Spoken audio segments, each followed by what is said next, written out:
Voy a comenzar a grabar. Voy a compartir pantalla.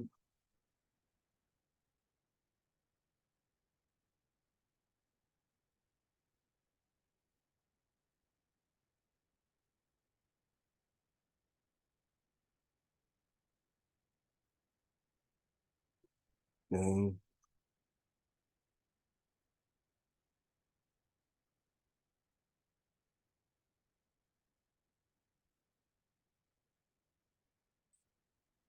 Ah, Anel, Luis Carlos vio el video.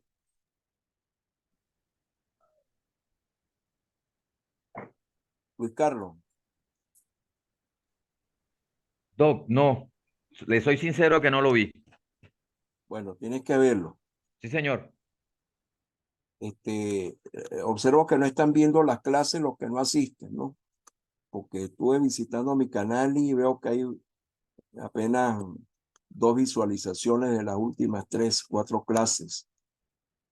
No sé qué va a pasar con Jamar Pájaro, porque él entra y de repente se retira y ahorita tengo ya como tres clases que no lo veo. Él dijo que él iba a terminar, pero está bastante alejado, ¿no? Tú, ajá, dime una cosa, Nel, ¿qué entendiste tú de la clase de Jaume, de la conferencia? Esa fue una conferencia con motivo del aniversario de CEPAL, de la Comisión Económica para América Latina. Pues él, sí, efectivamente es una de los distintos tipos de conferencias, ciclo de conferencias por el 75 aniversario de la CEPAL, ¿no? Eh, que desde el 2014 al 2023 él la considera como otra época perdida, otra década perdida. Incluso porque el número de crecimiento económico en América Latina en esta década, entre el 2014 y 2023, los números son peores que en la década de los 80. Incluso lo anoté porque me llamó la atención, es decir, que del 2014 al 2023 se había crecido un 0,8% en Sí, comparación a la década de los 80 que creció un 2%, ¿no? Y él empieza como a esbozar allí, eh, porque hace como una crítica al modelo ese que llama productividad total de los factores que nosotros hemos fue el que visto en vimos en clase, la ¿no? primera parte. Este, que dice que es un nombre muy pomposo y él lo que habla allí es a hablar de una teoría.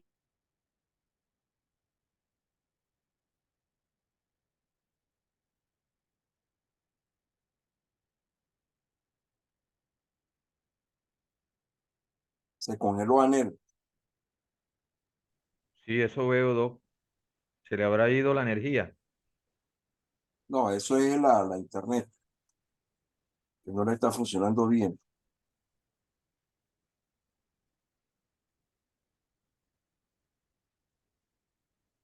Fíjate, la sacó. Sí. Están teniendo problemas, profe. Bueno, sí, yo espero que no se me corte la electricidad porque acaba de llegar a las 3 horas de aquí llegó la electricidad, ¿no? Se la vuelven a cortar esta noche a las 9, a las 10. ¿Aló? Ajá, Anel, ahora sí.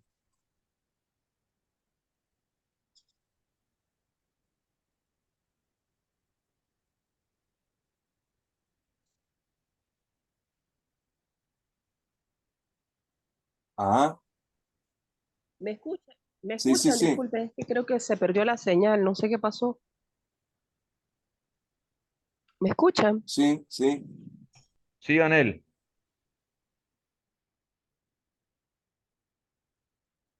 Te escuchamos, Anel.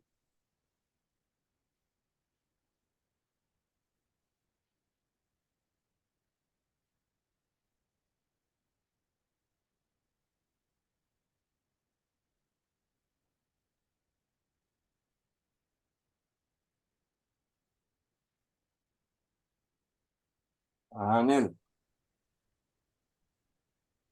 ¿Aló? sí, te oímos. Volví, creo. Bueno, no sé qué pasó, disculpen. Ajá. Bueno, y él comienza como a complejizar, creo yo, me parece a mí, a partir de lo que él llama una teoría de lo que debería ser la tecnología, a plantear una teoría de la desigualdad. Y, y cómo la combinación de destrezas es lo que podría ser como un factor que permita el crecimiento económico.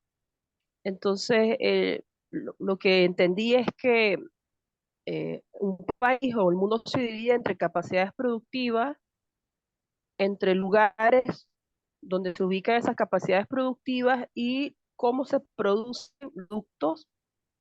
Entonces, hace como una especie de combinación, ¿no? Eh, y que esta combinación permite aplicar como un modelo, le ponen unas letras a las capacidades productivas, una letra a los lugares, una letra a los productos, y mientras el país produzca más, sea más diverso, tenga más diversidad de producción, tiene más crecimiento económico, ¿no? Es lo que le entendí, ¿no?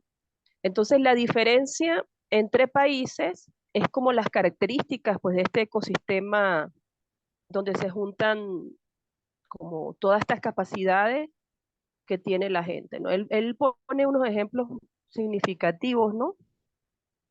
Pone el ejemplo del reloj. Si en nuestro país no hay relojeros, por ejemplo, entonces es importante la inmigración estratégica de mano de obra que permita adquirir esas capacidades productivas, ¿no?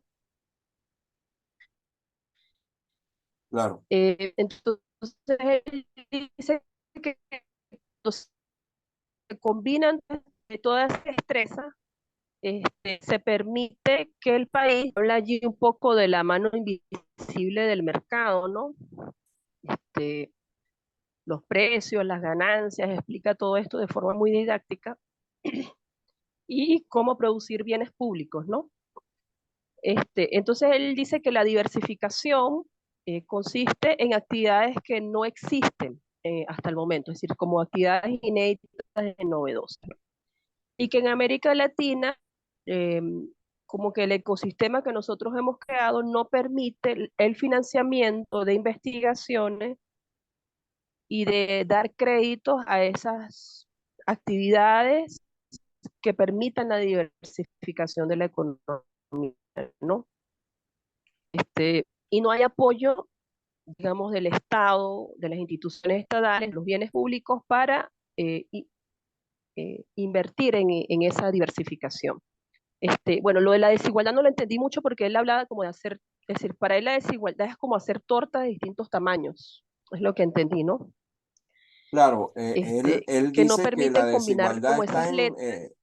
tiene la Ajá. raíz en la diferencia de productividad, pero la diferencia de productividad de los trabajadores tiene que ver mucho con el entorno donde desarrollen sus actividades.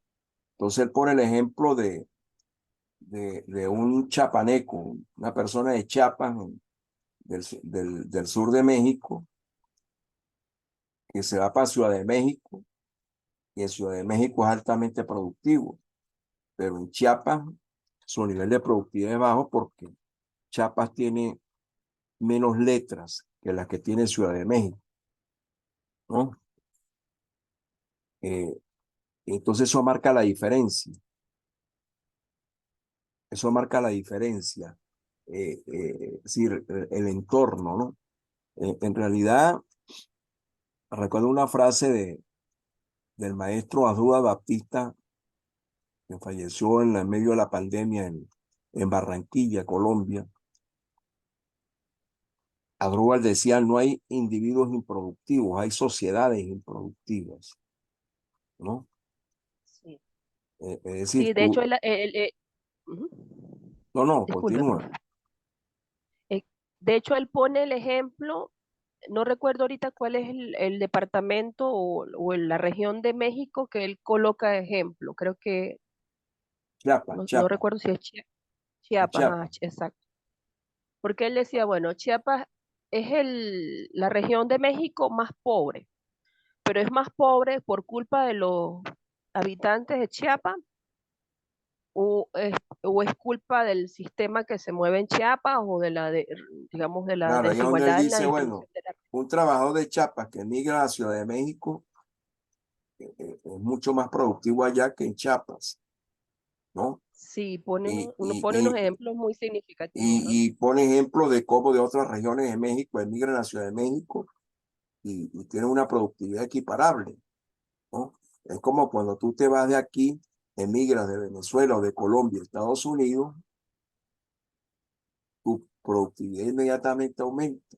Nadie te va a pagar un trabajo en el que tú no rindes, ¿no? Así es. Es decir, el sueldo que vas a recibir está muy vinculado a tu productividad. Bueno, el Sí, planteamiento de Hauman es un planteamiento que ha ido cogiendo fuerza como explicación del crecimiento y el desarrollo económico de regiones, de países, y él comienza, hay más conferencias de Hauman, si las quieren ver están en YouTube, algunas más didácticas que otras, pero eh, eh, el símil o la metáfora con la que él comienza a trabajar su explicación es el de juego de Scrabble. Scrabble es un juego de letras. Entonces, ¿cuántas palabras puedes tú armar? Depende del número de letras que tú tengas. ¿Qué es el número de letras? Piensen, depende del número de conocimientos y capacidades que tenga una región, que tenga un país. ¿Cuántos productos puede elaborar una región, un país? Depende de cuántas capacidades y cuántos conocimientos tenga en ese país. Entonces, si usted tiene 4 letras, usted puede hacer 9 palabras, ¿no? Pero si usted tiene, en lugar de 4 letras, tiene 10 letras, entonces usted puede hacer 595 palabras. Es decir, si tú aumentas tu nivel de conocimiento, tú vas a tener más posibilidades de elaborar productos. Y por supuesto, cuando tienes más letras, cuando tienes más conocimiento, las palabras que tú vas haciendo son más largas. Tienen capacidad para hacer palabras más largas, más complejas. Entonces, lo que él dice, bueno, si tú tienes más conocimiento, podrás hacer productos más complejos, más elaborados, con mayor valor agregado. Él trabajó mucho tiempo en Colombia con la Comisión de Productividad. Trabajó 1 año, 2 años, junto a Dani Rodri, que es otro economista que yo les he mencionado a ustedes aquí. Y él dice, por ejemplo, que Colombia, una entrevista que le hacen a él en el periódico, en el diario El Tiempo de Bogotá, él dice que Colombia tiene unas políticas migratorias muy, muy antiguas, muy conservadoras, muy rezagadas. Eh, bueno, y también menciona ahí en la conferencia, no sé, el caso de Panamá. Panamá, Panamá, para ser usted profesor universitario, cualquiera de nosotros nos vamos para Panamá y no podemos trabajar en Panamá como profesores universitarios. Tenemos que ser panameños. Entonces, imagínense lo que eso significa para las universidades panameñas. Yo siempre he dicho que me parece paradójico cómo un país tan abierto por el cual transita el comercio mundial a través del Canal de Panamá es un país tan cerrado al conocimiento que puede absorber, porque hay que ver lo que significa para un país. En Venezuela, en los mejores años de su crecimiento económico, gran parte de ese crecimiento económico se debió a que vinieron emigrantes, no solamente de Colombia, que era nuestro país vecino, sino italianos, árabes, portugueses, ¿no?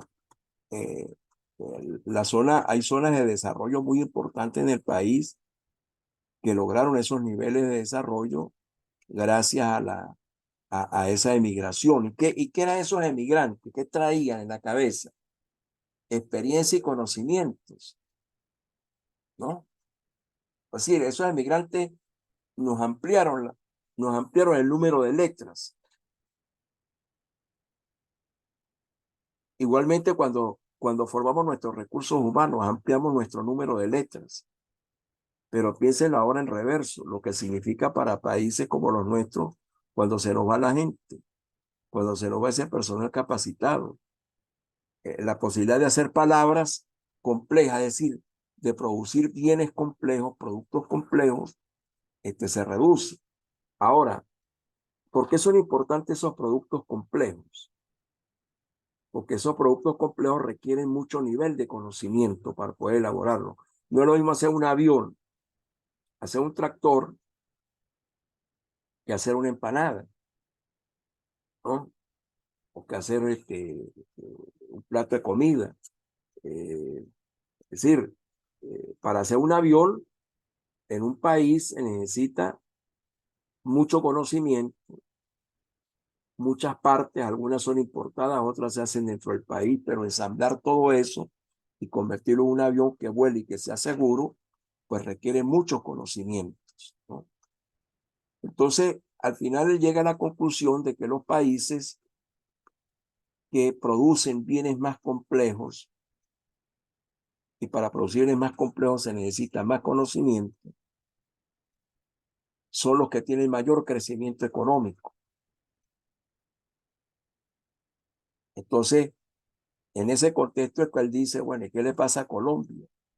¿Por qué Colombia es tan reacia, la política de inmigración de Colombia, a recibir extranjeros si si está perdiendo oportunidades de conocimiento? A lo mejor estas políticas pueden estar modificándose. En el caso de Ecuador se están modificando, ¿no? Pero en el caso de Panamá, donde tengo amigos, no se están modificando.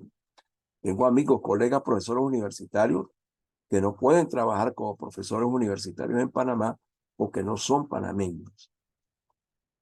Entonces, lo que nos dice la teoría esta de la complejidad económica es que los países con más letras pueden hacer más palabras, son más diversificados. Los productos que requieren más letras, o sea, más conocimientos, los pueden hacer menos países. Es decir, los productos son menos ubicuos. Menos ubicuo, ¿qué quiere decir? Que no es lo mismo hacer un avión. ¿Cuántos países hacen aviones? Muy pocos. Pero ¿cuántos países venden bananos? Bastantes. ¿Cuántos países venden café? Bastantes. ¿Cuántos países venden cacao? Bastantes, ¿no? Entonces los productos que los producen pocos países son productos complejos, son productos que requieren conocimiento y son productos que los pueden producir muy pocos países. Los países con más letras debieran poder hacer palabras más largas y por supuesto productos menos ubicuos, es decir, productos que sean difíciles de ser imitados o producidos por otros países. Mientras más letras tiene un país, más diversificado será y menos ubicuos serán sus productos, porque tienen atributos que son valorados por los mercados. Entonces, él plantea una relación inversa entre diversificación y ubicuidad, o entre complejidad y ubicuidad. Cuando un país es más diversificado y es más complejo en la producción de sus bienes, sus productos tienen más competitividad, son más preferidos. ¿Por qué? Porque entonces tienen menos ubicuidad. Hay dificultades para que sean replicados, para que sean copiados.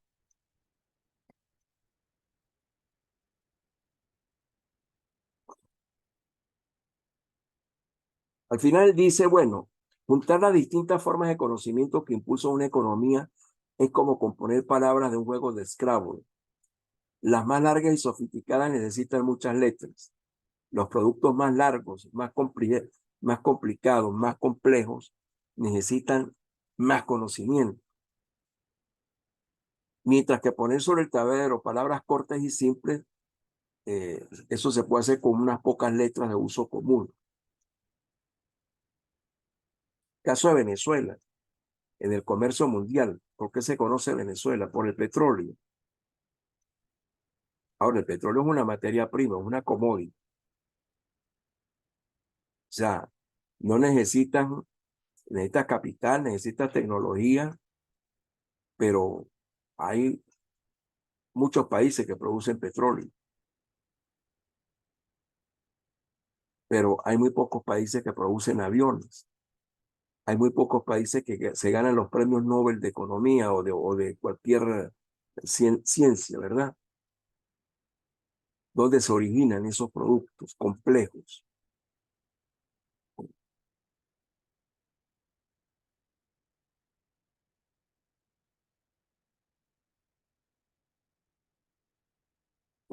Entonces, él construye un modelo que permite estudiar un índice de complejidad económica. Esto lo hizo Hausman con un físico, César Hidalgo, del Tecnológico de Massachusetts. Y con base a una metodología específica,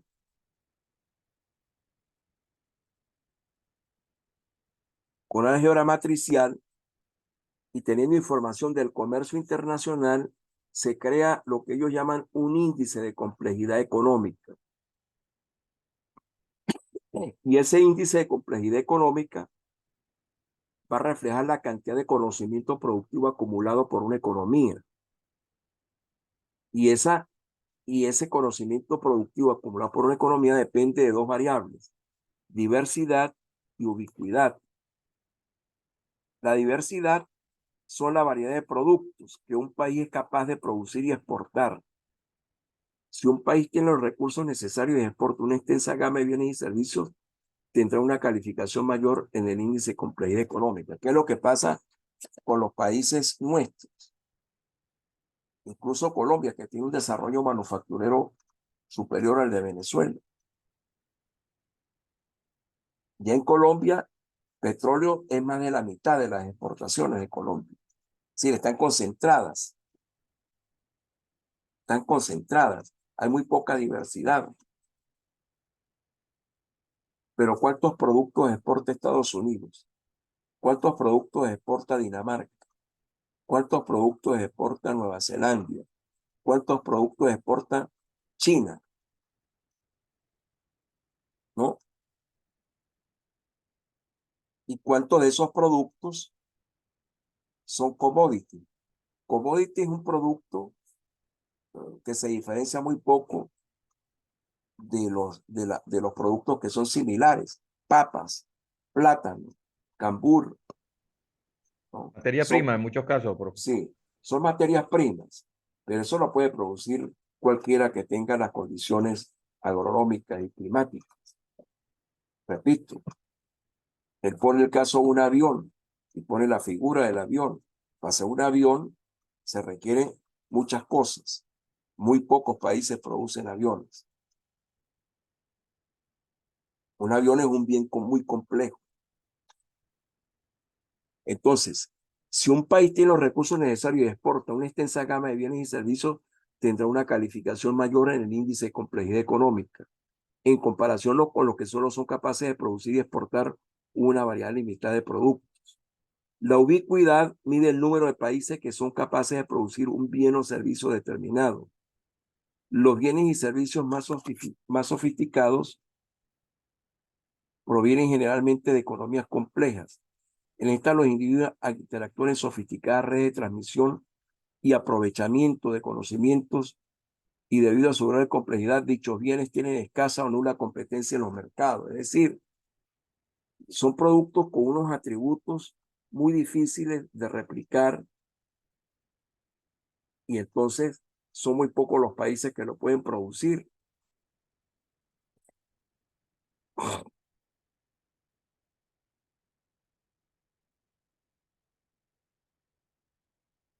Entonces, entre diversidad y ubicuidad existe una relación inversa. La diversidad está medida por el índice de complejidad. Mientras más sea complejo un producto, menor va a ser su ubicuidad. Hay menos posibilidades de que sea imitado, replicado. No lo puede producir cualquiera.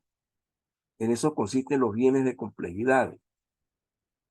Ahora, aquí es donde viene el aporte a la teoría del crecimiento y el desarrollo. Los países que más crecen, o sea, que más crece su Producto Interno Bruto, son aquellos que consiguen integrar redes cada vez más sofisticadas para transmitir y aprovechar el conocimiento productivo y que disponen de los recursos necesarios para ascender a etapas de mayor complejidad productiva, ¿no? Piensen en los sitios donde nosotros trabajamos, la universidad, ¿no? Es decir, si tenemos pocos profesores con pocas especialidades, con poca densidad de conocimiento en pocas especialidades, no es lo mismo una universidad que tenga muchos profesores y que tengan mucho conocimiento y diverso conocimiento esos profesores, ¿no? Entonces, la universidad que tenga más profesores con más conocimientos es la que va a acaparar la atención, la demanda. Por ejemplo, en Colombia, donde la educación es muy privada, ¿no? No como el caso de Venezuela, que se desarrolló un sistema de educación universitaria muy público. Entonces, las universidades privadas compiten, ¿no? Las más conocidas tratan de captar profesores del mayor nivel posible, el mayor nivel académico posible. ¿Para qué? Para ofrecer más carreras, más complejidad y más carreras complejas, más difíciles de ofrecer. Por ejemplo, no todas las universidades pueden ofrecer medicina, o las ciencias de la salud, las carreras de la salud, ¿no?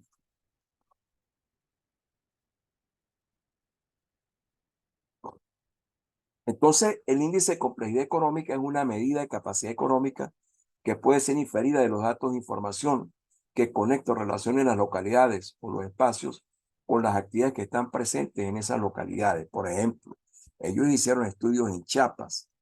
Chiapas, su nivel de complejidad económica es muy bajo. ¿Por qué? Porque los niveles de conocimiento son bajos y lo poco que produce son productos poco complejos. Tiene poca diversificación. Entonces, sus productos pueden ser replicados por otros estados de México. Y Chiapas es uno de los estados más pobres de México. Piensen en América Latina. Vamos a ver, ¿qué países piensan ustedes que son los que están mejor en el índice de complejidad económica en América Latina? De complejidad económica. Brasil Ah, podría ser. ¿qué, Brasil, Chile, qué país es el que exporta más manufacturas de América Latina? México, por México, ejemplo. ¿verdad? Sí, Así digamos que es un ensamblaje, muchos de ellos son ensamblajes. sí. Televisores digitalizados, Smart TV, etcétera, ¿verdad? Ellos importan o sea, las, las transnacionales prefieren ensamblarlos en México con mano de obra más barata y envían para allá las piezas, pero en ese proceso han aprendido mucho. El otro país que está de todo eso que Brasil, México, Argentina, Chile, pero sin embargo estamos a años luz de los que tienen mayor complejidad. Japón, por ejemplo. Eh, este, hay un conjunto de países que tienen una alta complejidad económica en los productos que exportan. Los productos que exportan son muy complejos. Son productos, es decir, si tú exportas celulares, por ejemplo, ¿qué se necesita para hacer un celular? Se necesitan muchas piezas para hacer un Apple. Claro, Tecnología. pero allí hay mucho conocimiento incorporado en un celular. El valor agregado es muy elevado.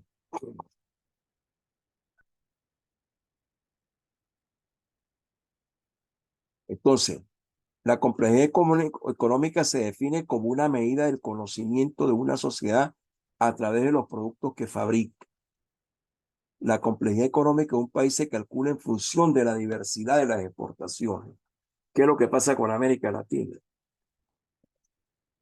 Que exporta muy pocas cosas y esas pocas cosas que exporta son materias primas agrícolas y minerales o basadas en materias primas agrícolas y minerales. Entonces es muy poco el valor agregado, es muy poco el conocimiento que tú incorporas a esos productos y por eso valen menos. Son commodities.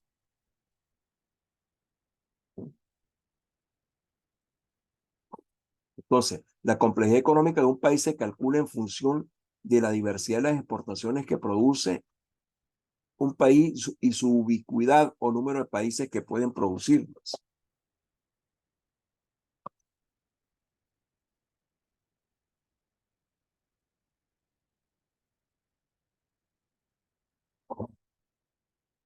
Ahora,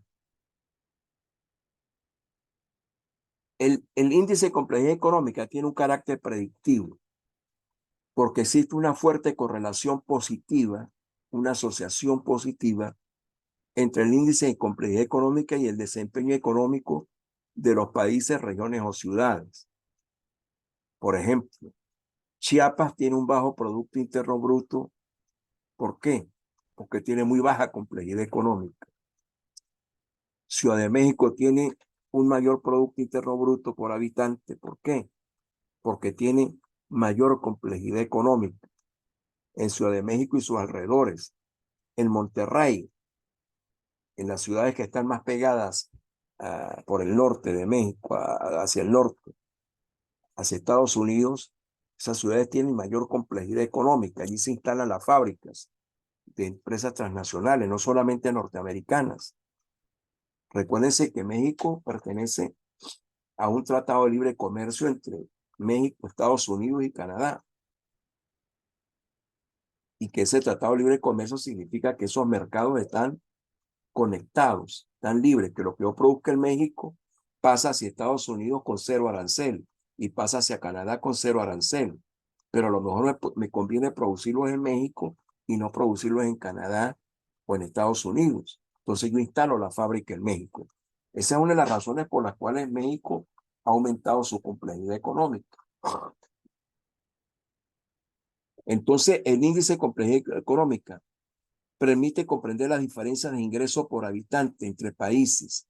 A mayor complejidad económica, mayor PIB per cápita, pero igualmente permite comprender las diferencias entre regiones. ¿Dónde hay mayor complejidad económica? En Venezuela. En el estado Mérida, donde vive Anel y vivo yo, o en el área metropolitana de Caracas, o en el estado Carabobo. ¿No? La región central, claro. En la región central, ¿verdad? Allí se producen Parques bienes más industriales. sofisticados, o se producían bienes más sofisticados. ¿Dónde está la complejidad económica de Colombia? Está en Bogotá y sus áreas vecinas, está en Medellín, Medellín, está en Bucaramanga, está en las ciudades más Bucaramanga, industrializadas, está Cali. en las ciudades donde hay mucho turismo, porque el turismo se va diversificando para poder competir con los otros destinos turísticos. Por ejemplo, yo tenía mucho tiempo sin ir a Cartagena. Cuando fui el año pasado me quedé sorprendido del cambio, de la cantidad de nuevos edificios, de la diversidad de oferta que había para alojarse uno, ¿no? Etcétera, ¿no? Porque Costa Rica, su complejidad económica se basa en que había instalado allí una fábrica de chips, ¿no? Y, y el turismo. Costa Rica es un destino turístico para los ricos del mundo. El índice de complejidad económica permite pronosticar el potencial de crecimiento económico en los países a mediano y largo plazo. Entonces tú puedes decir con mucha probabilidad que no te vas a equivocar que un país con bajo nivel de complejidad económica está destinado a ser un país de poco ingreso por habitante. Y eso es lo que nos está pasando a los latinoamericanos. Ahora, ¿cómo hacemos? Porque hay países que han ido diversificándose. Caso de Corea del Sur, por ejemplo. El caso de Vietnam en este momento. Singapur. Singapur.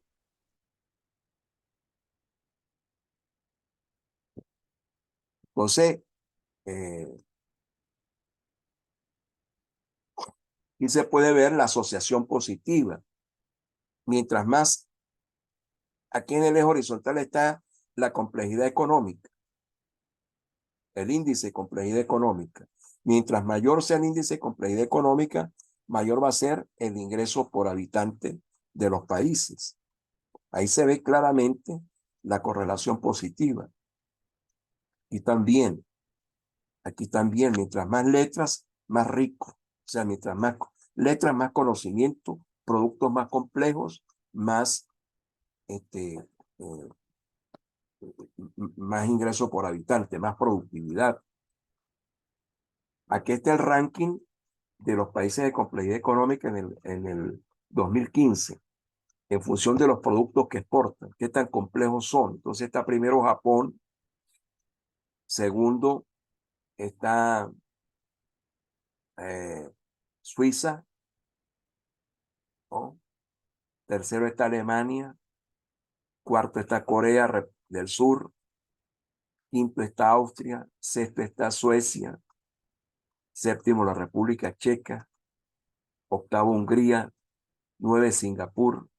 Singapur es una ciudad-estado. 10 está Estados Unidos. Recuérdense que Estados Unidos exporta mucho commodity también. Con cereales, por ejemplo, un gran exportador de cereales, maíz, eh, arroz, soya. Tiene, por supuesto que tiene mucha complejidad económica Estados Unidos. Finlandia.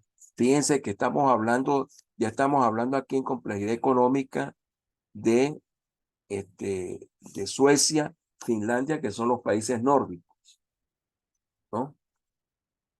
Que es de lo siguiente de lo cual voy a hablar. Bueno, está Eslovenia, Eslovaquia, Reino Unido, Irlanda, Italia, Francia, Polonia. Aquí está el ranking de 2018 y tampoco hay muchas diferencias con el ranking 2015. Los países no tienen milagros de la noche a la mañana.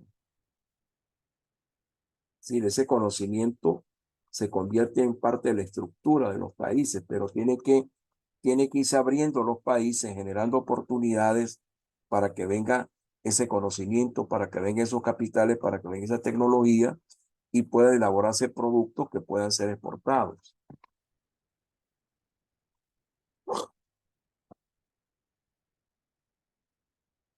Y aquí están los países con más complejidad económica de América Latina en 2021. México. Pero vean los valores del índice de complejidad económica. Aquí, por ejemplo, vean los valores. Pasan de 2, ¿no? Vean cuáles son los valores de complejidad económica de México. México es el primero, 1,09. Brasil es el segundo, pero 0,33. Brasil exporta mucha materia prima, agrícola y minerales, productos con muy poco valor agregado, ¿no? O sea, productos cuya base son los recursos naturales. Entonces, México, Brasil, Panamá, debe ser por los servicios que exporta. La travesía por el canal. No tiene una gran industria manufacturera. Servicios bancarios, Panamá. Servicios bancarios, exacto. Ve, Colombia. Ve, Colombia este es el quinto. Costa Rica. Costa Rica es la fábrica de Intel que estuvo allí, que le dio complejidad económica. Habla de los chips, Intel. Colombia es el quinto, pero fíjate, Colombia tiene 0,14. Uruguay, 0,10. ¿Qué exporta Colombia y qué exporta Uruguay? Colombia exporta petróleo y materias primas agrícolas y algo de minería, ¿no? O sea, son productos de bajo valor agregado. Argentina, 0,07.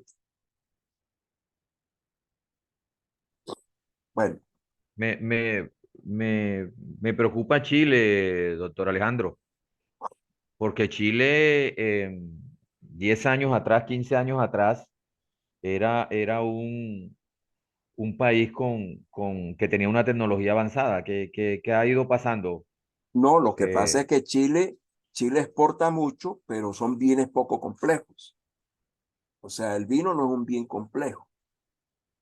Probablemente los vinos esos de cosechas y muy valorados en el mercado son un bien complejo, pero muy lejos de parecerse a un Brasil. Brasil exporta tractores, por ejemplo, tractores digitalizados, tractores de última tecnología, exporta vehículos, exporta algunos bienes con cierto nivel hace aviones, exporta aviones Brasil, ¿no?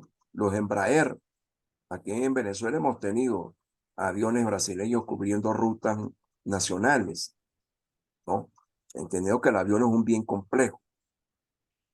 Claro, Brasil no produce aviones como Boeing, como la otra fábrica importante que hay en el mundo. Ahí hay un duopolio mundial. Pero, bueno, esa es la situación de América Latina. Repito, la importancia de este planteamiento de Haussmann y su equipo, Haussmann, Hidalgo y todo su grupo de colaboradores, es que a partir de este enfoque de la complejidad, llegan a unas conclusiones importantes sobre el desarrollo económico. Lo que usted exporta es importante. Hay un artículo de Dani Rodríguez, que ha formado parte de este equipo también, que dice, se titula Lo que usted exporta importa. What you export matters, ¿no? O sea, sí exportamos, pero ¿qué exportamos?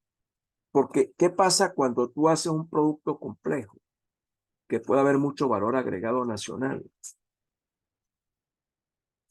Y detrás de cada valor agregado hay empleos, hay conocimientos, ¿no? Bueno, voy rápidamente.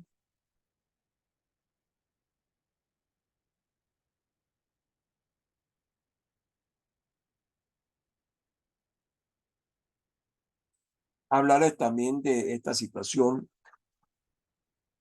es decir, estilos de desarrollo. Ya vimos lo que ha pasado en América Latina, vimos la complejidad económica. Ahora, hay un modelo de desarrollo, el de los países nórdicos, Noruega, Suecia, Dinamarca, Finlandia, Islandia, que ha sido tomado pues como referencia en el mundo como un caso exitoso por su alto nivel de desarrollo económico y por su alto nivel de desarrollo humano. Entonces, yo me pasé un tiempecito haciendo esta tablita que le voy a presentar aquí. Pasé unos 2 días o 2 mañanas. Aquí están los 5 países nórdicos: Noruega, Dinamarca, Suecia, Finlandia e Islandia. Vean ustedes el tamaño de sus poblaciones. El que más población tiene Suecia, 10,5 millones de habitantes. Islandia no Profesor, llega al disculpe, medio profe, millón. no lo vemos, no se ve la, Ah, no se ve la pantalla, no, profe. no se no ve las puede ser, láminas, no puede ser. que se quedó pegado en el ranking de 10 países con más complejidad en América Latina, se quedó pegado ahí. Ah, no, ya va, claro, no, es que no he dejado de compartir. Es que yo pasé y no, ahora tengo que compartir pantalla de nuevo.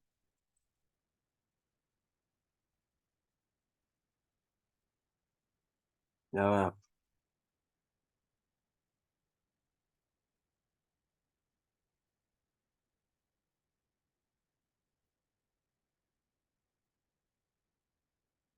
Ahora sí la ven. Ah, Sí, señor. Sí, ok. señor. Entonces, esta tablita pasé 2 mañanas elaborándola. Aquí tenemos los 5 países: Noruega, Dinamarca, Suecia, Finlandia e Islandia. Vean las poblaciones. El que más tiene es Suecia, 10,5 millones de habitantes. Finlandia tiene 5,5 millones. Dinamarca anda por casi los 6 millones. Noruega, 5,5 millones. E Islandia no llega al medio millón de habitantes.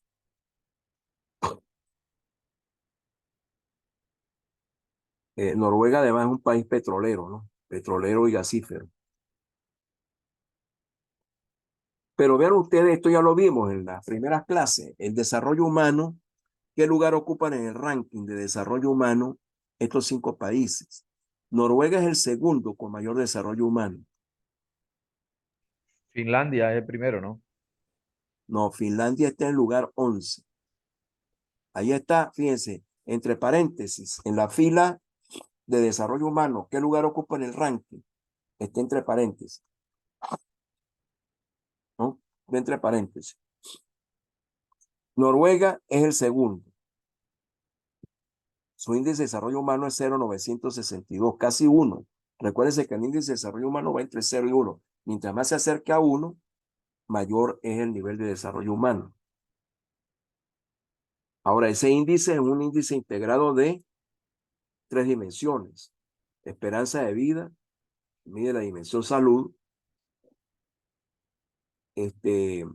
educación e ingresos. Ajá. Dinamarca y Suecia están empatados en el 6º lugar.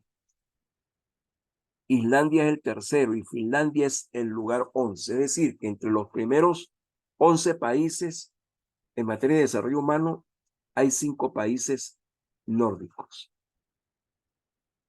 ¿no?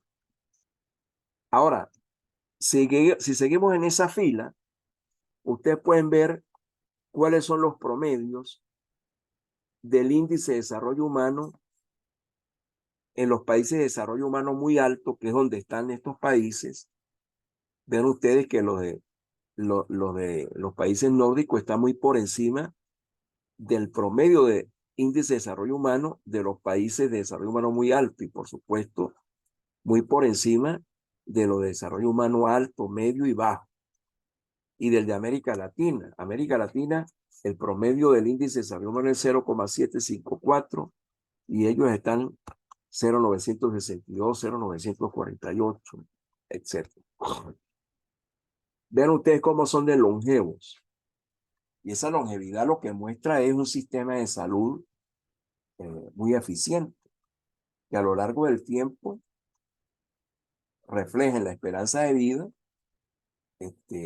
la calidad de ese sistema de salud y la sanidad que existe en ese país. Entonces vean que todos están por encima de los 80 años en esperanza de vida.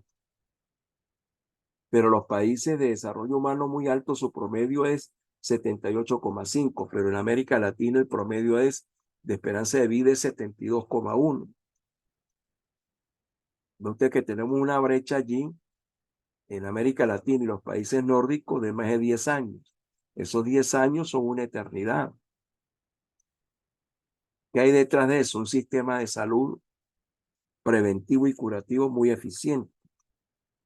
En años promedios de escolaridad, bueno, ellos están, allí la brecha no es tan grande, pero vean ustedes que ellos tienen 12, 13, casi 14 años de promedio de escolaridad. América Latina tiene solamente 9 años de promedio de escolaridad.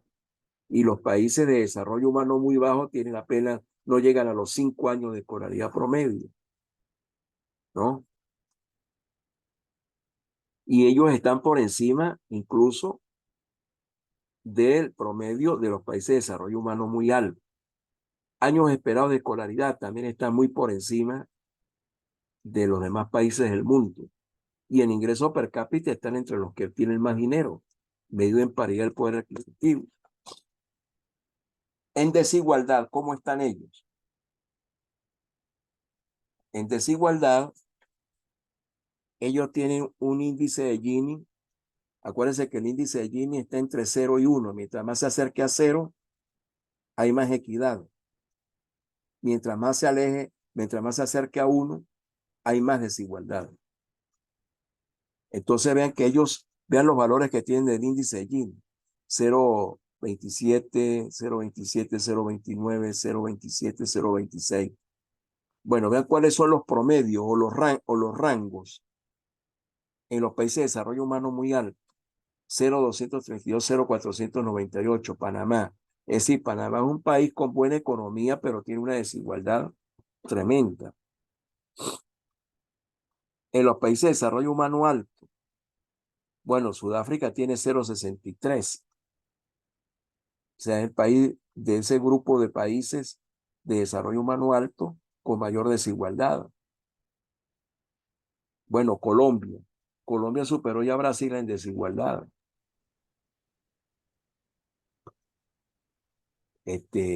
Ojalá y el dinero de la reforma tributaria que se impulsó, a la cual estuvo al frente de ella un economista de la talla de José Antonio Campo, que ha dotado al Estado de mayores ingresos, bueno, esos ingresos sirvan para reducir esa desigualdad. En los datos del PNUD que yo encontré, Colombia en América Latina está superando a Brasil en desigualdad. Que era 0,50 Brasil, y algo, ¿no? era 0,40. el continente más desigual. Bueno, hay que tener cuidado con esos indicadores, porque eso lo que refleja un descontento que está allí, un resentimiento social, que eso se traduce en conflictos. Y hay allí otros indicadores, pero el régimen de gobierno, Noruega es una monarquía parlamentaria, Dinamarca es una monarquía parlamentaria. Si pueden ver una serie en Netflix que se llama Borgen, Borgen se escribe, B-O-R-G-E-N, Borgen. Hay 2 temporadas, la recomiendo, para que vean cómo se maneja el poder en estos países, ¿no? La democracia, pues son países de democracia muy fuertes. Suecia es también una monarquía parlamentaria. Finlandia es una república, no es monarquía. Una república, pero con un régimen parlamentario. Tiene un primer ministro y un parlamento, ¿no? Y cuando el primer ministro pierde el apoyo, sale del gobierno. Y el parlamento vuelve a elegir otro primer ministro. Y Islandia es también una república parlamentaria. Bueno, si ustedes ven en Netflix, hay una cantidad de series. Ellos son muy buenos. Ellos son muy buenos escribiendo novela negra, novela de crímenes, ¿no? Y eso va para Islandia también, que es un paisito chiquito. Te van a encontrar allí, en Netflix van a encontrar series de televisión. Las series de televisión son un producto de alta complejidad económica, Sí. ¿no? Noruega, la mayoría Bueno, de Noruega, no, y Suecia y Finlandia, pero Suecia. Islandia que es un paisito así chiquititico, también hace También series. Yo he visto series irlandesas. 387.758 habitantes. Bueno, entonces vean todos esos indicadores, es decir, buen desarrollo humano, buen crecimiento, buen nivel de ingreso per cápita, baja desigualdad, tiene una democracia plena. Vean ustedes cuáles son los países. Esto lo vimos en el capítulo de instituciones, en el tema 4, tema 3 de instituciones. Vean ustedes que la democracia más fuerte, según esto, este es el índice de The Economist, es Noruega, Noruega. Noruega, Luego está Islandia, que es la tercera, democracia más fuerte, Islandia, ese Suecia. paísito de menos de medio millón de habitantes. Suecia, Finlandia y Dinamarca. De las 6 primeras democracias del mundo, 5 son los países nórdicos, ¿no? Y los indicadores de institucionalidad que yo les mostré a ustedes también. Entonces ustedes pueden ver allí, aquí están escogidos, no están todos los países, pero ustedes pueden ver que en los indicadores de institucionalidad más fuertes están países como Dinamarca, Finlandia, Noruega, ¿no? Entre los países que escogí. pero igualmente puede figurar Finlandia e Islandia. Sí, esos países tienen una institucionalidad muy parecida, muy fuerte. Prevalece el imperio de la ley. Entonces, la pregunta es, bueno, ¿y por qué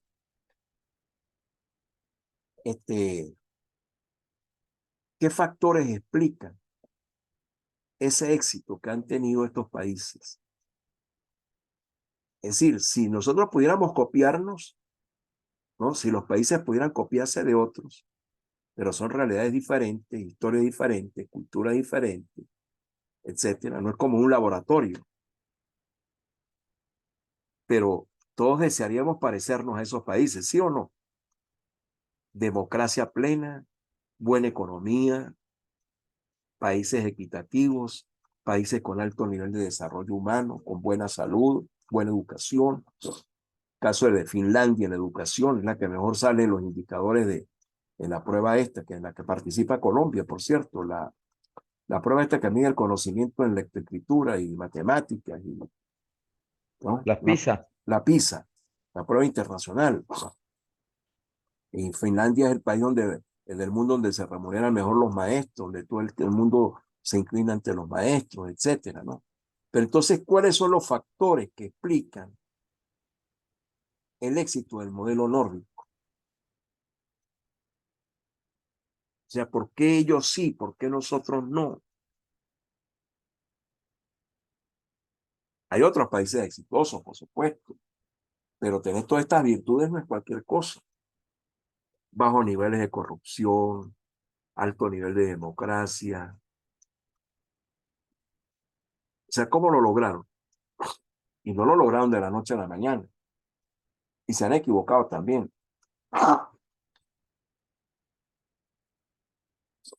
Entonces, veamos aquí algunas explicaciones. Primero que esos países hay capacidad para introducir reformas y corregir errores, porque ellos también han pasado por épocas duras, porque para mantener todo ese estado de bienestar, recuerden la charla de Gustavo Rafael Miranda sobre el estado de bienestar, tienen economías de mercado. En este momento yo me río mucho cuando leo por allí las páginas políticas, porque tanto la gente de la ultraderecha como la gente de izquierda se atribuye el éxito de los países nórdicos. Si es de ultraderecha, usted dice que es gracias a la liberación de la economía. Si es de izquierda, usted dice que es gracias a la participación del Estado en la economía. No es así exactamente, pero sí hay una combinación de Estado y mercado, pero el mercado, es decir, en ninguno de esos países están disputándole al sector privado el rol protagónico para liderar el proceso de acumulación de capital, de inversiones. Y no es que no hayan empresas estatales, las hay, pero no están compitiendo con los privados.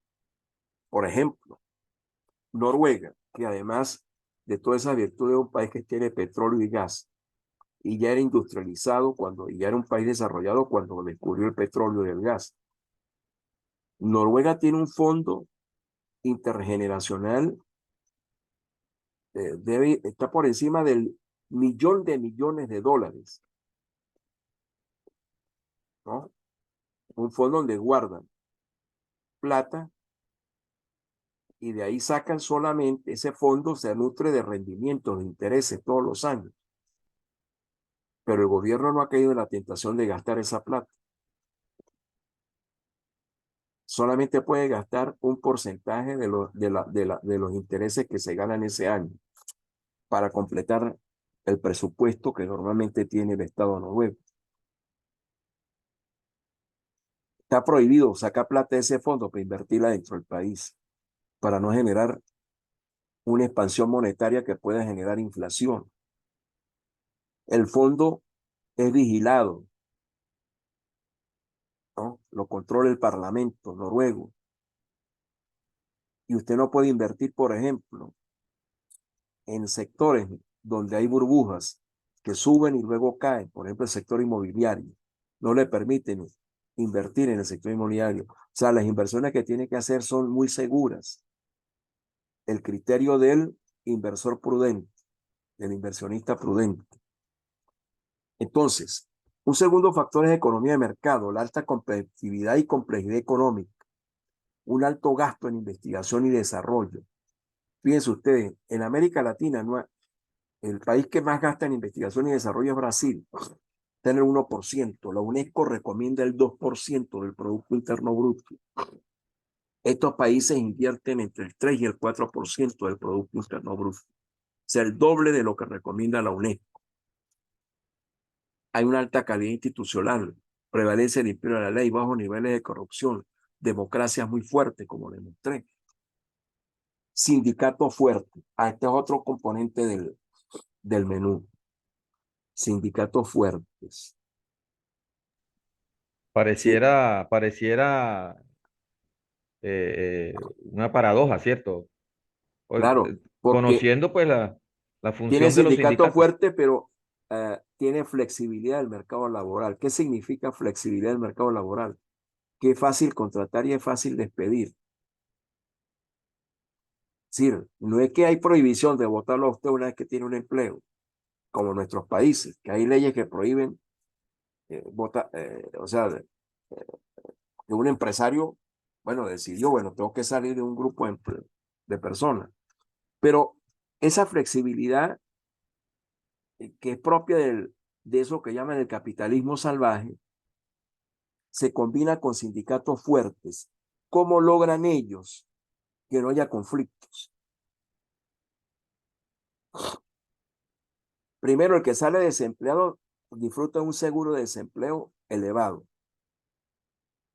pero tampoco lo van a tener toda la vida ahí disfrutando de ese seguro de desempleo. Lo tienen que capacitar para que se reubique en el mercado laboral. ¿Y saben qué? Le dan un tiempo. Cuando se cumple ese tiempo, si usted no ha conseguido empleo, le dicen, bueno, allá hay un empleo de barredor, de barredor de calles. Como usted no ha conseguido empleo, tiene que agarrar ese, mientras que usted se ubica en el otro. Es decir, tiene una regla de juego, tiene una institucionalidad que les permite, fíjense, mantener ese equilibrio. Sindicato fuerte, pero flexibilidad del mercado laboral. Equilibrio macroeconómico, bajas tasas de inflación. Pero bueno, ¿y este paraíso quién paga la cuenta? Hay una amplia recaudación fiscal. Los impuestos pesan en el Producto Interno Bruto el 40%. Para que usted tenga una idea, en Estados Unidos pesa 24%. Ahora, eso no quiere decir que sea voracidad fiscal. Ellos le dan ventajas fiscales a las empresas. Las empresas tienen la ganancia, tienen una tasa de impuestos más baja. Pero la renta que usted recibe, ahí es donde le cae. El que más gana, un sistema fiscal muy progresivo. El impuesto sobre la renta es el más fuerte. El impuesto sobre los ingresos. Usted puede pagar entre el 40 y el 50% de lo que usted se gana. Pero tiene salud asegurada, tiene un seguro de desempleo, tiene una serie de cosas que que no funcionan tan bien en otros países. Ahora, eso le permite tener una amplia recaudación fiscal al Estado para financiar el gasto público social y asegurar la equidad. Pero alguien paga la cuenta, no se les olvide eso. Ese paraíso no surge de la nada, no es un milagro.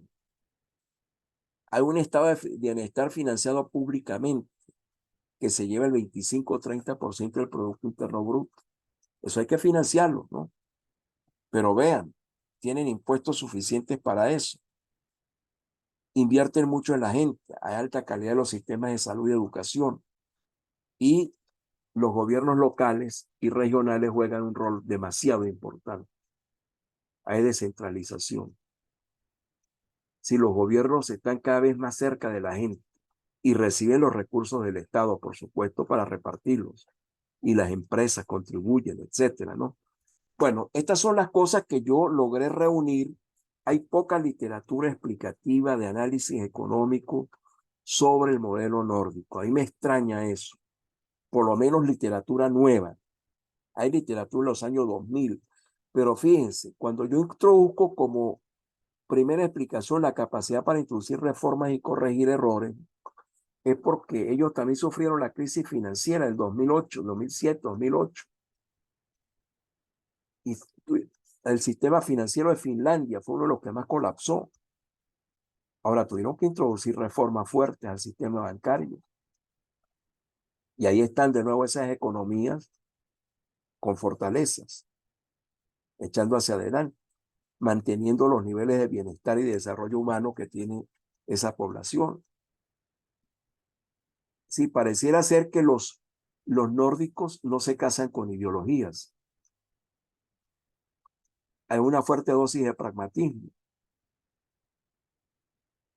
mercado y Estado, combinación de Estado y mercado.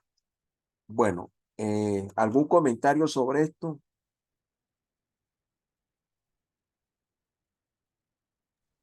Profe, mi comentario Me disculpa sobre que me todo, esté sonando la nariz, pero no lo puedo evitar porque mi virosis es no, demasiado fuerte, ¿vale? yo diría, profe, que ese factor de estos países nórdicos, que es relativamente, llamémoslo así, esa experiencia nueva, es de experiencia nueva de varios años hacia atrás, 10 años, 12 años, que es donde se ha visto el crecimiento. Lo que me llama la atención es que es una combinación de elementos económicos y sociales que hacen de que estos países nórdicos, económicos, políticos también, que hacen que su estructura sea organizada, sea una estructura fuerte, ¿ok? Desde su cimiento, desde su cimiento. La pregunta que yo me hago, Doc, con base, por ejemplo, en esos niveles de desigualdad, es si eh, estados socialistas, teniendo en cuenta, por ejemplo, el concepto de socialismo como equidad, como un hecho equitativo, igualdad para todos, ¿por qué en estos países que manejan ese modelo, por qué hay menos equidad, más desigualdad? Bueno, fíjate tú, es que el problema hay en los extremos. En términos de desarrollo, los extremos son malos. Si tú repartes riqueza que no existe, vas a tener un caos. Eso te va a explotar en la cara. Y vas a tener crisis económica y en lugar de generar más riqueza y más equidad, vas a tener una catástrofe económica y vas a tener más desigualdad. Es decir, por muy buenas intenciones que tenga un gobierno con la gente, si no tiene con qué financiar eso le va a explotar en la cara en cualquier momento. Porque alguien tiene que financiar esa riqueza que tú estás Alguien, repartiendo que no alguien existe. tiene que pagar, como usted dijo. Eh, Alguien paga. en economía, la primera lección de economía, disculpen, los economistas somos muy lúgubres, este, deben sacarnos de las fiestas, ¿no? Eh, eh, bueno, no hay almuerzo gratis. Alguien siempre debe pagar la cuenta, ¿no? Esa es la primera lección de economía. No hay almuerzo gratis, alguien debe pagar la cuenta. Como le di a usted una oportunidad, yo le decía a mis estudiantes de pregrado, rumberos todos, cuando vayan a una fiesta, no se pongan a hablar de economía porque los van a sacar a golpes, ¿no? Este, bueno, o sea, ese paraíso que son los países nórdicos, digo paraísos comparados con lo que es el mundo, bueno, eso tiene una razón de ser, pero tiene un costo muy fuerte, porque por ejemplo, ya va, déjenme de nuevo compartir aquí pantalla porque creo que se me olvidó compartirle aquí la última lámina,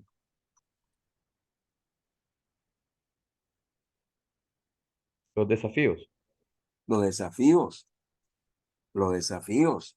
que tienen estos países. Primero, el problema del envejecimiento de la población.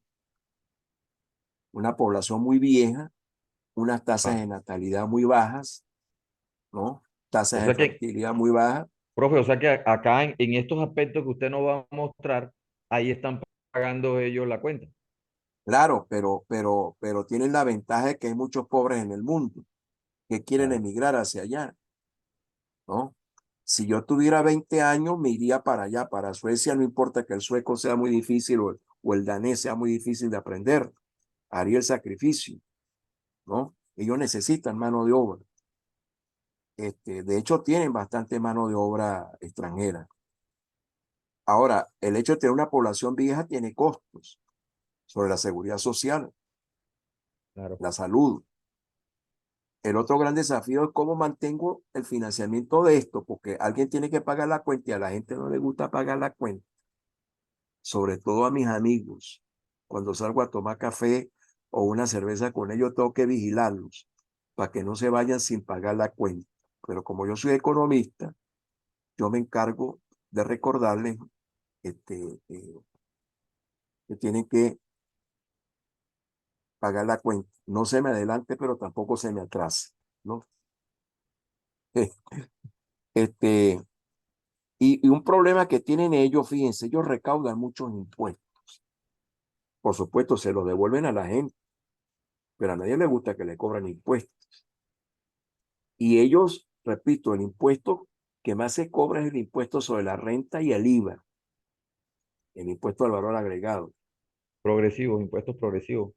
El IVA no es un impuesto progresivo, el IVA es un No, el IVA es impuesto regresivo. regresivo, Sí, pero el impuesto sobre la renta es el que más la aporta. renta. Entonces ahí se afincan y ahí el que es más rico paga más impuestos, la tasa impositiva es mayor, ¿no? Tienen el IVA y a las empresas les tienen un impuesto relativamente moderado, pero sigue siendo una economía de altos impuestos. Entonces hay paraísos fiscales en Europa que se disputan a las empresas. Por ejemplo, Irlanda. Irlanda está en la Unión Europea, pero se la pasa peleando con los demás países de la Unión Europea porque Apple se fue para Irlanda. ¿Por qué? Porque Irlanda le brindaba beneficios fiscales. Ahora, Beneficios. ¿qué pasa si las empresas de esos países empiezan a emigrar hacia los paraísos fiscales de Europa para no pagar tanto impuesto? Bueno, entonces no van a tener dinero con que financiar ese estado de bienestar. Repito, o sea, ellos han logrado hasta ahora mantener una economía sana, una economía con baja tasa de inflación, un alto nivel de desarrollo humano, un estado de bienestar que lo están financiando y la gente está contenta, una democracia fuerte, robusta. Pero bueno, eso hay que hacerlo, construirlo todos los días. Si se equivocan, se pueden ir a una tragedia, ¿no? Entonces ahí tienen ellos un desafío. Anel, Sí, yo quería hacer como una consulta, ¿no? Porque en la conferencia del profesor Ricardo Hoffman, él hablaba aunque no era la idea de su conferencia, sino cuando les tocó el ciclo de preguntas y respuestas, hablaba de la descarbonización, ¿no? Del mundo. ajá, Que me parecía como muy interesante porque es como el flanco ambiental que también exige el desarrollo humano, ¿no? ajá, Y es decir, él hablaba un poco de cómo sería el proceso de adaptación, mitigación de ese proceso de descarbonización, pero que él introducía allí un tercer capítulo que era como, eh, descarbonizamos y con qué sustituimos esas energías, ¿no? O esa energía. Y, y que esos bienes que vendrían como de esa ecología verde, de esos productos, no sé si llamarlos así, de verdes, que no serían transportables. Es decir, él hablaba de como un escenario nuevo de una economía distinta, descarbonizada, es decir, ya no dependiente tanto de estos elementos petroleros, de estos elementos que generan tanta contaminación. Y yo quería preguntarle, profe, si dentro de ese cuadro se podría también incluir el tema del ambiente, ¿no? Claro, claro, Es claro decir, que sí. No, no, y de son hecho, países tan, con un desarrollo tan alto, porque también hay no sé cómo llamar, ahorita no recuerdo. Hay países donde el problema ambiental es muy grave.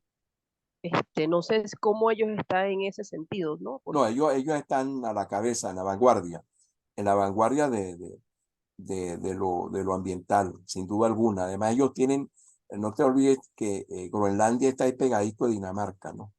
Tiene un estatus especial, pero Groenlandia está ahí al lado de Dinamarca. Por eso les recomiendo, eh, yo tengo un club de amigos que nos recomendamos series de Netflix, ¿no? O si tenemos acceso a otra plataforma, pues bueno, la recomendamos también, pero en Netflix está esta Borgen se llama.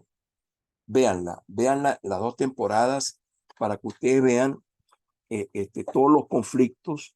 Son países integrados al mundo que hacen geopolítica también, por supuesto, que tienen sus aliados, que tienen sus enemigos, que tienen sus problemas. Groenlandia, por ejemplo, con una cultura diferente, siendo lo que representa Groenlandia para la humanidad, para el planeta, el petróleo, ¿no? Los impactos ambientales, todo eso está allí presente en esa serie que tiene que ver pues con una persona, una mujer que por obra política, pero que no pensaba llegar a primer ministro y en una coalición X que no consiguieron a quien poner de primer ministro, le toca a ella ser la primer ministra, ¿no? Entonces empieza la trama, ¿no? La trama humana de su vida privada, la trama humana de su vida política, los conflictos con el mundo, la toma de decisiones permanentemente, etcétera, ¿no? Y el juego parlamentario, el juego Qué interesante. parlamentario. Gracias por la recomendación. Estoy buscando series en Netflix para ver, profe. Y otra cosa que me Ajá. llamó la Entonces, atención, sí, Anel, ellos están muy bien, están a la cabeza, están a la cabeza qué en lo bueno, que, bueno, en el conflicto político nuestro, Noruega es el país que está sirviendo insistentemente de mediadora. Y ellos contribuyeron mucho a la paz en Colombia, al logro de la firma del acuerdo de paz. O sea, ellos lo tienen eso como unos valores, como unos principios, y están ahí en la geopolítica mundial, pero no para pelearse con los otros, sino para servir de mediadores, generalmente, lo buscan de mediadores. No quieren meterse en conflictos con otros países, sino en ayudar a resolver conflictos, y en eso parece que son muy buenos. sí. Y lo otro que hablaba Hoffman era que él decía que se podía resolver en América Latina, es como esa divergencia entre ciencia y tecnología, ¿no? Porque su modelo está más vinculado a cómo tienes el desarrollo tecnológico para producir o para generar productos más complejos, ¿no? Y yo me preguntaba, ay, ¿cómo quedamos allí las humanidades y las ciencias sociales dentro de Bueno, ese nosotros modelo? tenemos productos complejos. Te voy a poner ejemplos. Nosotros tenemos aquí en Mérida el Instituto de Investigaciones Literarias y tenemos unos escritores y literatos de primer nivel. Tenemos gente que sabe de Borges. ¿A quién no le interesa en el mundo un producto complejo como es la literatura latinoamericana? Nosotros queremos vender eso. Yo he hablado con la gente del Instituto de Investigaciones Literarias, con Arnaldo, con Víctor Bravo, que ya está jubilado, pero sigue siendo quizás el especialista más importante de Borges en el país, ¿no? O sea, nosotros desde Mérida podemos desarrollar la exportación de productos con cierto nivel de complejidad porque requiere mucho nivel de conocimiento. Es decir, saber de literatura latinoamericana en los niveles que está concentrada, por lo menos por la gente que yo conozco en el Instituto de Investigaciones Literarias, en la Escuela de Letras, en la ULA, no es cualquier cosa. Eso no lo tiene cualquier universidad, ¿no? Estoy hablando de conocimiento de altísimo nivel. Ahora hay que organizarse para eso. Hay que tener la institucionalidad para eso. Yo, por ejemplo, este posgrado tiene poco de haberse internacionalizado. yo ando en esa onda de ver cómo entusiasmo a mis colegas de otros posgrados para que se internacionalicen y se abran hacia la captación de estudiantes extranjeros, ¿no? Bueno, el caso de nuestras especialidades médicas en la Universidad de los Andes. Bueno, las plazas que quedan libres en la residencia del hospital universitario de nuestra universidad se llena de colombianos, de gente que viene de Colombia, de Bucaramanga, de otros sitios, porque bueno, porque aquí el posgrado le va a salir muy barato y todavía tenemos recursos humanos médicos que son los maestros de altísimo, pero de altísimo nivel, pues, o sea, el conocimiento lo tenemos. Entonces, yo me pregunto, ¿qué esta ciudad en la que vivimos, Anel, tú y yo, qué puede exportar que sea complejo? Esto, esto. Un servicio que se llama educación de alto nivel. Ahora hay que organizarse para eso. No podemos pasarnos la vida llorando de la crisis en Venezuela, tal, etcétera. No está bien. Tenemos una crisis, tenemos esto, tenemos lo otro, tenemos diferencias políticas, etcétera, pero hay opciones también que tenemos que aprovechar. Y más ahora con la cuestión tecnológica, ¿no? Nuestros profesores que están en la diáspora, yo no he tenido que hacer uso porque los tengo aquí. O sea, tengo un Rafael Gustavo Miranda que les da una conferencia extraordinaria sobre estado de bienestar. Hoy no pudo venir este muchacho Norbert Molina, el chinólogo, uno de los chinólogos más importantes de América Latina, porque está atendiendo a una delegación de la India que está aquí, ¿no? Pero lo vamos a tener la próxima semana, ¿no? Les agradezco que entusiasmen a la gente para que venga, para que lo aprovechen. Y bueno, y va a ofrecerles les está ofreciendo un seminario al que le interese, ¿no? Bueno, ¿cuántos tipos hay como Norbert en Venezuela? En Venezuela yo dudo que haya alguien que sepa más de China que Norbert, ¿no? En este momento. Y es uno de los mejores de América Latina, lo tenemos aquí. Mire, vamos a tomarnos un pequeño receso y venimos a oír a Luis Carlos y luego terminamos la clase. Y dejo yo de sonarme la nariz aquí frente a ustedes. Me da pena.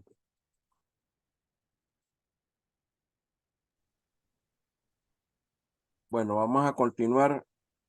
Puedes compartir pantalla si lo desean, Luis Carlos. Estás habilitado. Eres coanfitrión.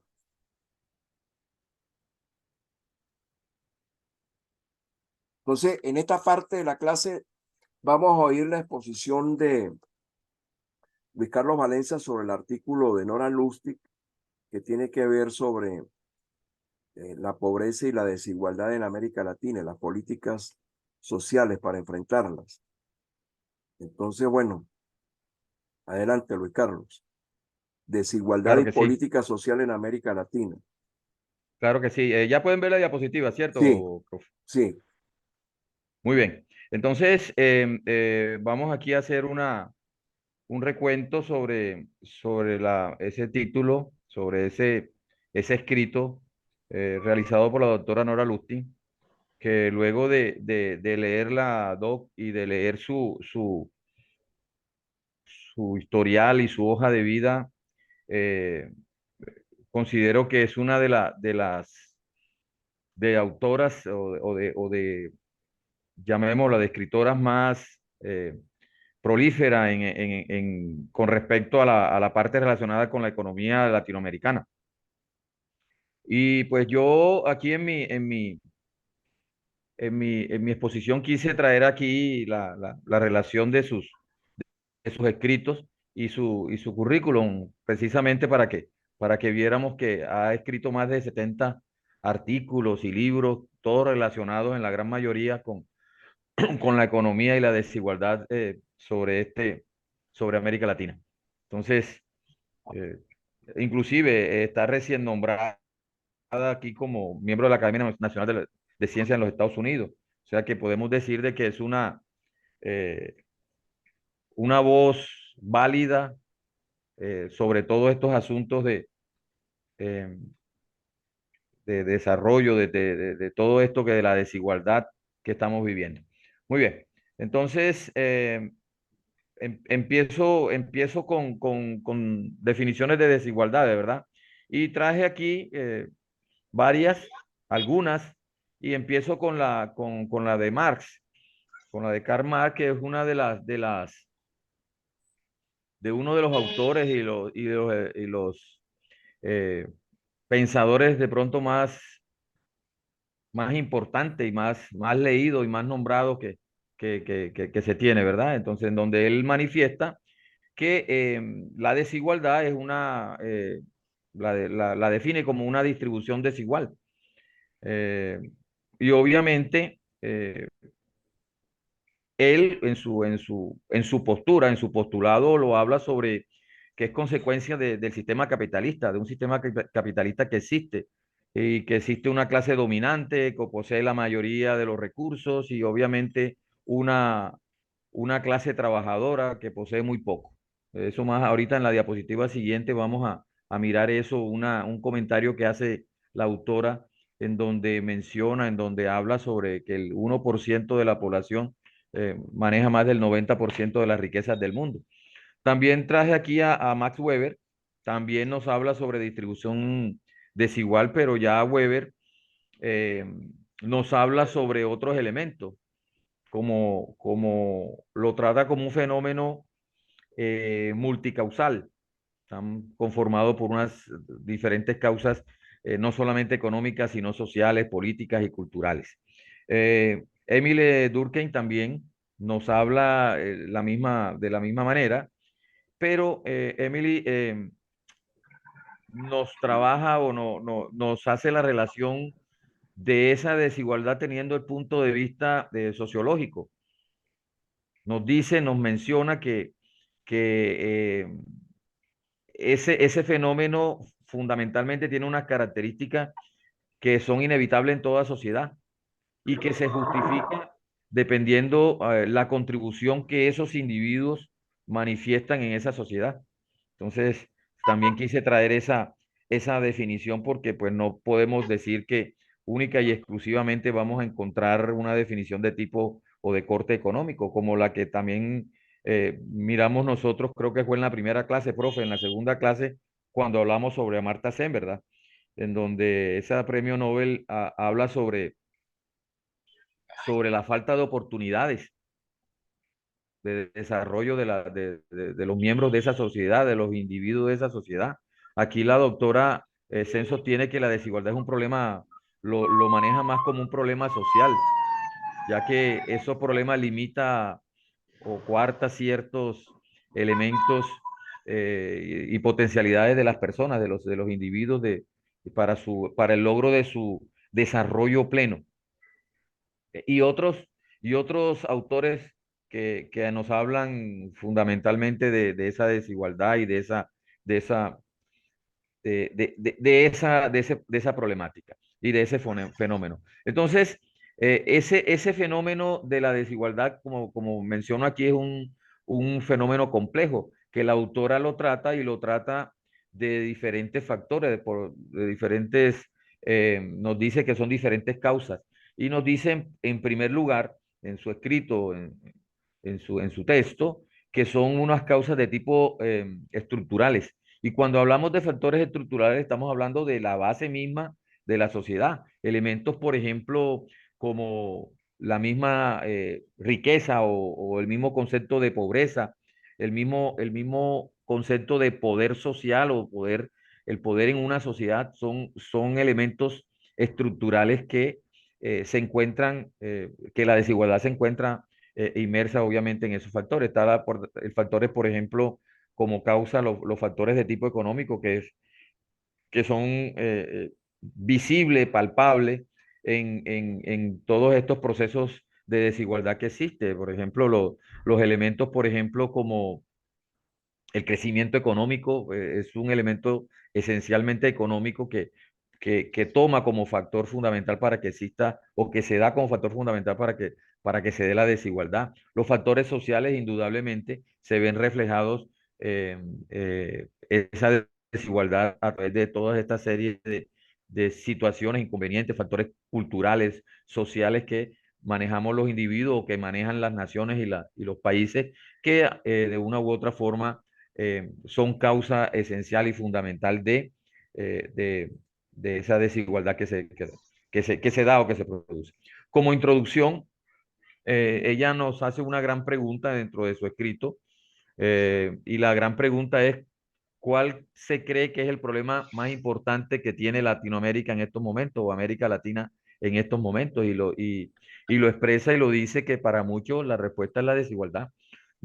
Fundamentalmente somos un continente desigual desde todo punto de vista.